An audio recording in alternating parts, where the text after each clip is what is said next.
Pastors, of course we know how to plunge a toilet.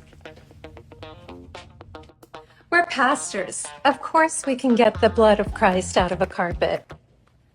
Just shows the confusion of the world, that in order for anyone to be in a position of equality, they have to be what the other person is. In order for a woman in this regard to think that she can be equal to me is that she has to be a man. And that's the problem. Welcome to the Father Leo Show, where I am dishing out faith, culture, and commentary. And in this episode, we're going to discuss ordaining women for deacons in the Holy Roman Catholic Church. This all came about because of a Synod of Synodality presentation by an Anglican female bishop, and also giving women the right to vote on consultative documents. Does this mean that the Catholic Church is going to start ordaining women for the deacon and then eventually for the priesthood? Well, we're going to jump right into it. But before we do, I want to encourage you, if you haven't done so, please click subscribe, leave your comments, like, and let others know about our show. And then I kindly ask for you to really consider supporting us on Patreon, because that actually helps us to continue supporting us as we continue to provide information that's not going to just simply make you mad, but actual teachings of the Catholic Church, plus at the same time provide what I would call a pastoral direction. So after hearing the show, what exactly do you do about it? A lot of commentators in the Catholic world, they don't necessarily provide that information because they might not have the pastoral experience or the experience of being in the church but serving in the world. So thank you to all of those support us here on YouTube, but as well as on our Patreon community. So now let's just jump right into it about the Catholic Church's teaching and ordination of women to the diaconate. Here's my commentary on faith. This is a hotly contested conversation, and so before I want to let you know what the church teaches about this, I want you to not get so worked up when you see reports, for example, from America Magazine that talks about the possibility of women being ordained to the diaconate. So we all know that in Vatican II, there are now religious distinctions in who can be ordained to the diaconate as well as to the priesthood. But prior to Vatican II, you actually were ordained in a sense, or received ministry or faculties for things like lectoring, being an acolyte. And so at one point, all of that was just part of the process in order to become a priest. And it was obviously only men, and still to this day, only men who can become priests. But there was a tweet that came out from America Magazine that talked about the idea that Pope Francis is clearly talking about the possibility of recognizing women as deacons. And I just simply have to say that that is probably either salacious news, fake news, or just clickbait, just to get ourselves going. Because technically the Pope has no way possible powers to start ordaining women to the diaconate just because he might personally want to. But I guess we can take some comfort and solace knowing that there are checks and balances when it comes to these ideas that we can simply change the church's culture, church's teaching, especially on something so essential to the priesthood. And why is this so essential? To have an all-male diaconate and an all-male priesthood. And a lot of people suggest that it's because Jesus picked the 12 apostles who were all men. But let's not forget, he revealed himself first and foremost to this world through a woman named the Blessed Mother, and he brought women into his fold, including obviously Mary Magdala, who was considered the first to experience the resurrected Jesus. She became, in a sense, a preacher of the resurrected Christ to the disciples, at the tomb. She was the one to first see the risen Christ, cling to his feet, and Jesus tells her, go and tell my brothers that you have seen me. So, what are we to make of this? What is the actual teaching of the Catholic Church that says we can only have men who are priests? Well, priests and deacons, because let's not forget, we're talking about this conversation on the Synod of Synodality, that somehow the Pope wants to start ordaining women to the diaconate. Well, the answer is kind of in the question. Why do we think that Jesus's priests have to be men? And a lot of people are not going to like this, but the answer that the Catholic Church has taught and always taught is because Jesus was a man. That's all there is to it. There was biology and there is ontology. And this is a key point to understanding the Church's position in an all-male priesthood. Ontology is the very essence of a thing. A rock can only be a rock. It can become a statue, but it is also a rock. In the same way, in today's world, I know we're very confused by the internal essential essence of a thing. We think that people can change their genders. That's the problem. There is a real confusion into the ontology of the actual priesthood. This priesthood is not about following the disciples. The priesthood is being conformed to the person of Jesus Christ. And the person of Jesus Christ is male. And therefore, only men can do what men do. And that is, be that person that Jesus would call to serve in his unique way as a priest. Now, does that mean that women somehow can't be great servants to the church? Well, you're going to hear more about that in my commentary, but I also just kind of want to raise attention to the ontology of what women have done in the church. I haven't actually taken a poll or a full study, but I would suspect that there are just as many, if not even more, female saints than male saints. I don't know. I'm not stating this as a fact, but it just seems like that might be the case. Why do I know that? Because there are more women that go to church than men do. And then you probably say, well, then why can't we ordain women? Because Jesus wasn't a woman. And I know, again, people aren't going to like that, but that's okay.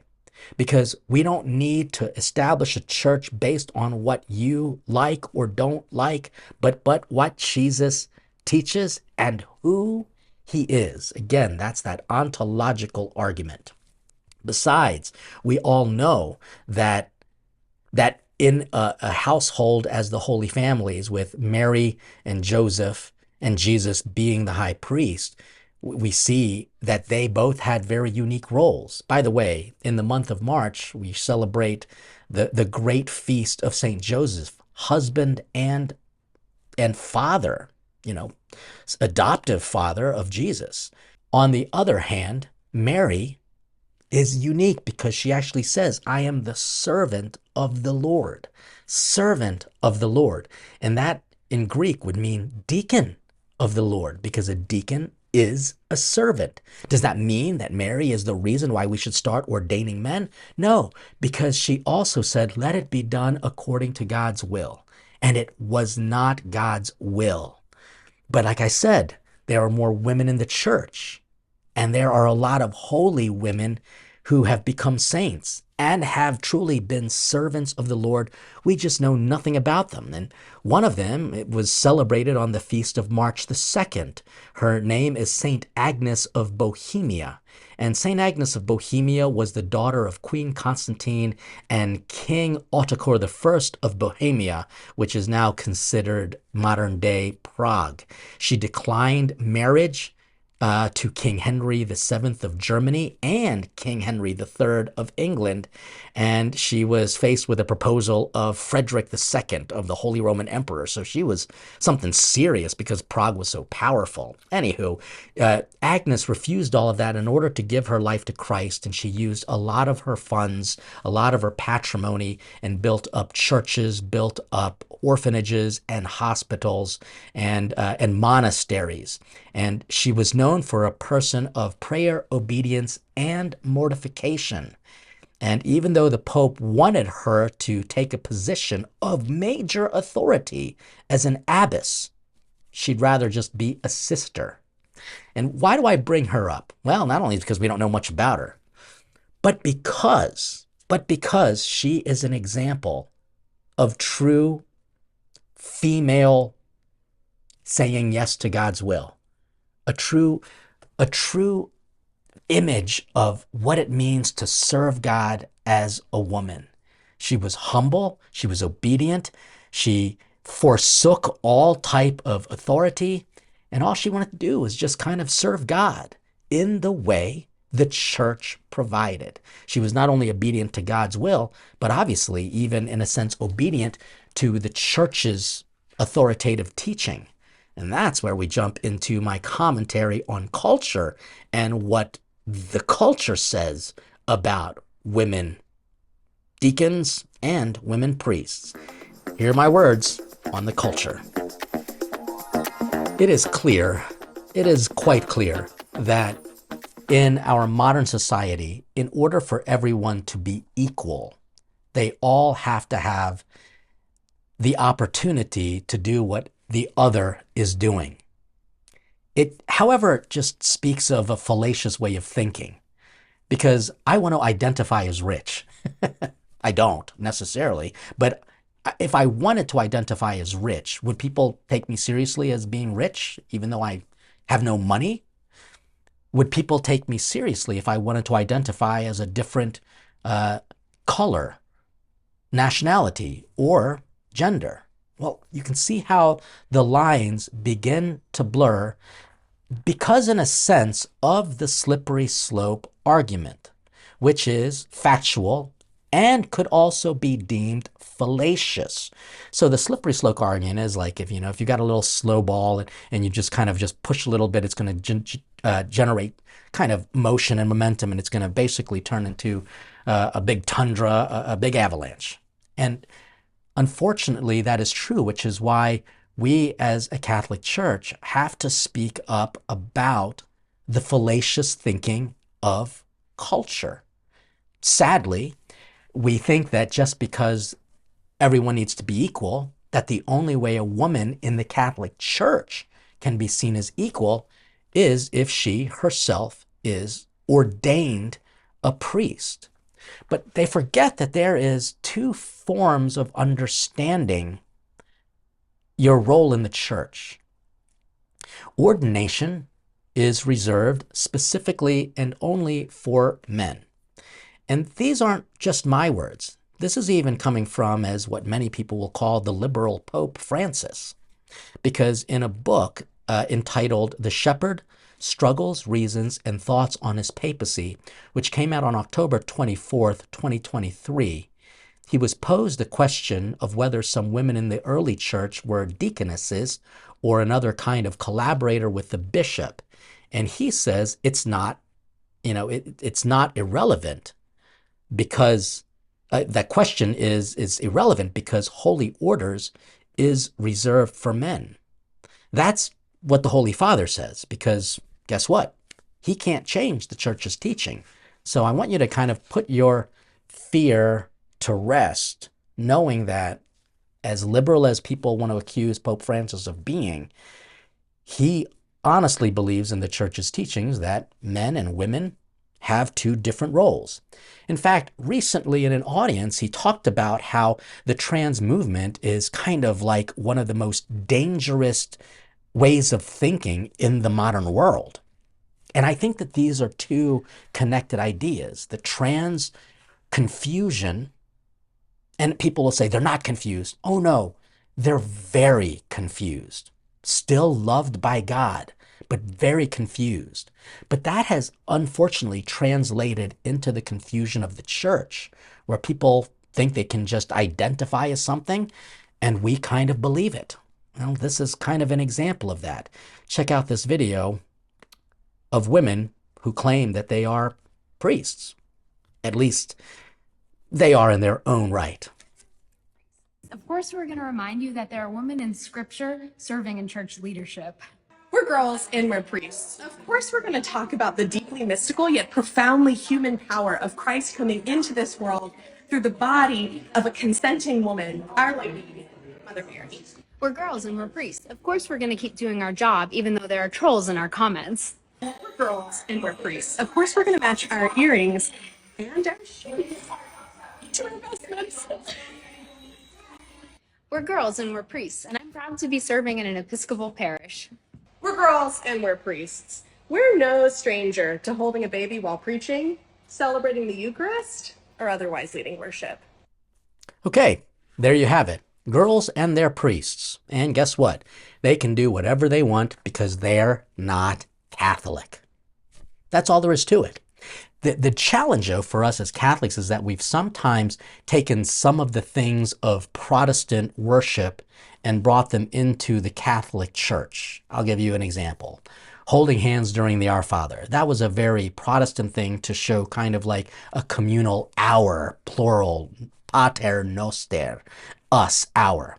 The other thing, too, would be even some of the music. That's fine. And unfortunately, even some of the architecture. Where it's kind of got like that open air plain Jane look to it versus those magnificent cathedrals with high levels of architectural design as well as art. So that unfortunately can happen.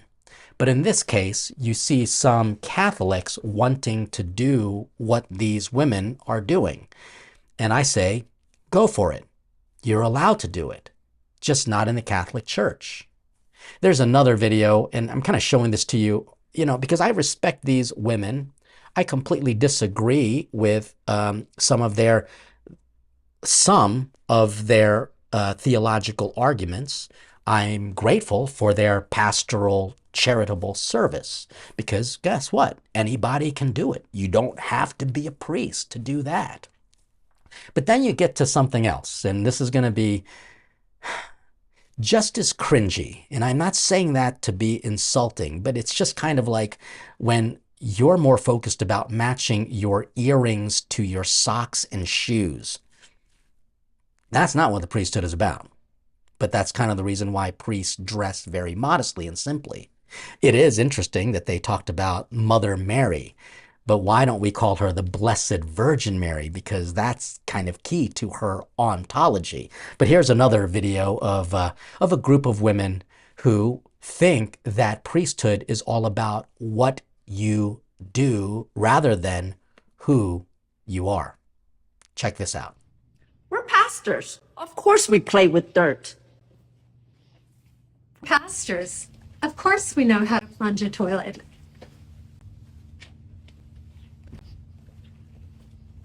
We're pastors. Of course we know how to read. We're pastors. Of course we know how to play with fire. We're pastors. Of course we know how to handle the body.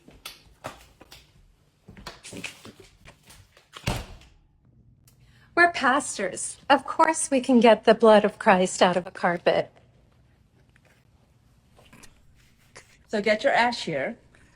Wednesday. Okay, obviously that was for Ash Wednesday's service, and again, this is a confusion of what we call function versus a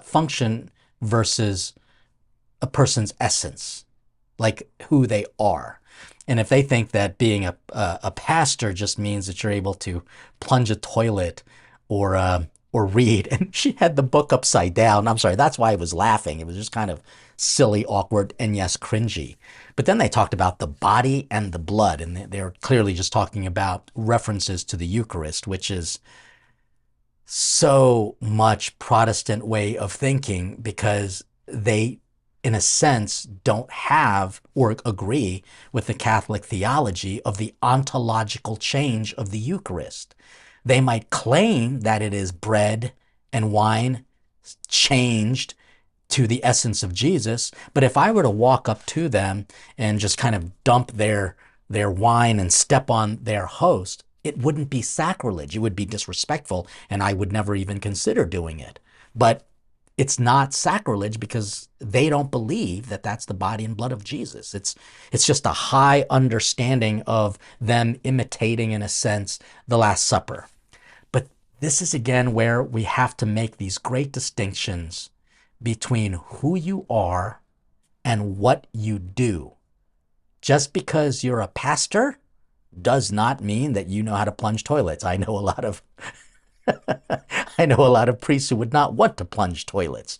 But I bring this up because it just shows the confusion of the world, that in order for anyone to be in a position of equality, they have to be what the other person is. In order for a woman in this regard to think that she can be equal to me is that she has to be a man.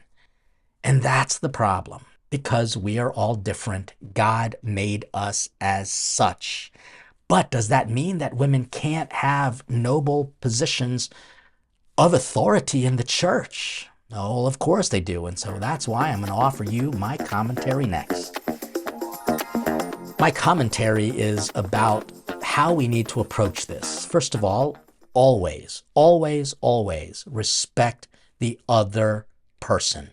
All there is to it. I mean, it's hard for me, honestly, to kind of respect this silliness when, I'm sure they're just being playful and they're trying to be fun, but I can't respect the mentality of how they think that this is helping them and their cause, because I can say that the churches that do, and there are many, many churches that do support women clergy, that's fine. They can do whatever they want. They really can. But the ancient churches, Roman Catholic, Greek Orthodox, the Byzantine community, the Coptics, they have an understanding of ontology. They would never ordain women to the diaconate or the priesthood. It's almost as if they want to just take a constant shot at the Catholic Church because we actually have dogmatic teachings. We actually have these canons that specifically say this. And because we are the largest organization in the world, it's just the reality. We're always going to be made fun of, so to speak. We're always going to be a big target, and that's perfectly fine. It doesn't make it good. But it really shows the kind of ignorance and the arrogance of trying to pretend with all the trappings to look Catholic, but not. So I want to say we've got to respect them even if we disagree with them. And then we also have to make a distinction between who they are and what they do. I honor them as women. I honor their work as quote unquote participating in pastoral leadership. Might they do some very good work? Whether it be leading people to grow closer to Christ? Yes, I do, because guess what? In our Catholic Church, we have many of them as well, including this young woman who I actually helped get into a novitiate and a religious community. Her name is Sister Mary Bethany. Check out this nice little video from our social media page. Hey everyone, I know her as Katie Zeitler, but now she is Sister Mary Bethany. And we knew each other when she was a student at Goucher University. I was a campus minister there, and we helped each other to grow in our vocation. Father Leo has been a huge support in my life, but primarily when I was first trying to discern, after I had just become Catholic, I was trying to discern God's will for me, and it was Father Leo who helped me find the Dominican Sisters of St. Cecilia, and my vocation helped me discern and helped me learn how to approach religious life. And I always say the greatest decision I ever made was saying yes to becoming Catholic, and the best decision I ever made was saying yes to God's will, become a sister. But I'm so grateful to Father Leo for all of his support. So I love these sisters, number one. They do such great work. But the reason why she was even willing to listen is because after every mass at the college, we always went out for diner food. Or Father Leo would make homemade delicious food, which is way better than anything you could get at a restaurant. This is Sister. Rose Cat. And tell us a little bit about your work in your school. I teach grade 5. I made final vows in 2017. Love being a sister. Awesome. And yes, Sister Mary Beth. I'm teaching music to the primary students and doing a lot of faith formation for the parents and for the various ages through Catechesis of the Good Shepherd and a variety of other ways. Okay, great. I wanted to put a face to a name because I'm going to talk about her in my next podcast, The Father Leo Show. It's really great to know that she is one of those modern women who has now fulfilled her vocation. I told you in that video message that I was going to talk about her because she's just absolutely fantastic. Her parents are atheists and scientific atheists. And so they had a great negative reaction to, first of all, their daughter, who they raised atheist, becoming Catholic, and then even more resistance, and to some degree some resentment that she would become a nun. And it was only after some very difficult conversations, some of which I participated in, but also tried to help the parents to understand the distinction that while you wanted your daughter to be this, she knew she was called to that instead. And it really was challenging for them because they thought that she was just going to, give into this patriarchal, mean-spirited church system, and all of her gifts and talents would be wasted and lost. And I hear this argument a lot from atheists who think that the Catholic Church has nothing to offer. But now look at her. Not only is she joyful, by the way, she hasn't changed. It's almost like her purity has preserved her because she looks exactly the same as when I knew her when she was in college. Me, on the other hand, have changed quite a bit. But for her, she just has almost that virginal purity as nuns do. And I can tell you that religious women like them not only lead in powerful ways, they have influence on the church that I as a priest will never have because I'm not a woman. I'm not a nun. Now, will I have influence in other ways? Yes, because that's the position that God has called me to in the person of Christ, in persona Christi. That's the difference. Now, does the presence of Christ dwell within her? For sure. Yes, of course. But in a different way because of her very ontological essence as a female. I want to bring this up, again, not to make people mad, but the more aware you are of the church's teaching and confident in the position of the church, we can continue to live our life, even though everyone else wants to seem to change it, and you don't have to be mad. So that's kind of what my commentary is. Just because you hear things like this from various positions within the church, for example, from American Magazine, that might have been clickbait, that might have been just salacious news, or that might have been wishful thinking. And to them, I say, if you really want to see a woman become a deacon, or even a priest, then join another church. But if you want to stay Catholic because you believe in the authority, the teaching office, the original source of Christianity as we know it that came through the Catholic Church, then be humble enough, because in your humility, you're going to do great things, just like these beautiful sisters that I know. So this is my commentary, and I certainly hope that this helped put a perspective on women in the Catholic Church.